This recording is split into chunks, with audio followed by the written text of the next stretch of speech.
సమయం ఇచ్చిన అయ్యగారికి నా వందనాలు. చేరవచ్చిన మీ అందరికీ కూడా నా వందనాలు. నేను చెప్పే సాక్ష్యం, దేవుడు మమ్మల్ని ఎంతో గొప్ప కార్యం చేసి ఉన్నాడు. చెప్పాలంటే ఎన్నో మేలులు ఉన్నాయి.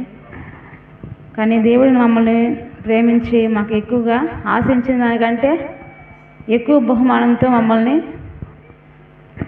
ఆశీర్వదించి ఉన్నాడు.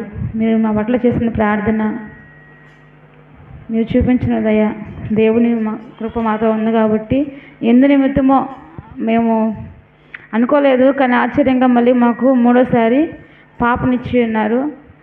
మేము బిడ్డలను తీసుకున్నాము, దేవుని సన్నిధిలో పొందుకున్నాము కాకుండా వాళ్ళని సరైన క్రమంలో దేవుని సన్నిధిలో పెంచేలాగన నేను నా భర్త తన లోకంలో ఉన్నా కానీ నాకు ఎప్పుడు ఆటంకంగా ఏది చెప్పడు.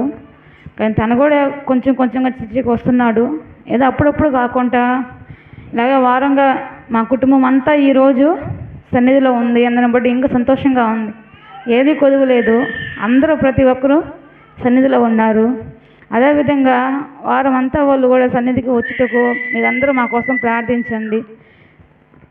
ఆ బిడ్డలను కూడా నేను ఈ లోకంలో పెంచకుండా దేవుని సన్నిధిలో వాళ్ళని పెంచేలాగన మంచి జ్ఞానం నాకును నా భర్తకి ఉండేలాగని చిన్నప్పటి నుంచే వాళ్ళని సరైన క్రమంలో పెంచాలి. కాబట్టి దేవుడు ఆ జ్ఞానాన్ని మాకు దయచేయాలి. ఈ సమయం ఇచ్చిన పాస్టర్ గారికి నా వందనాలు.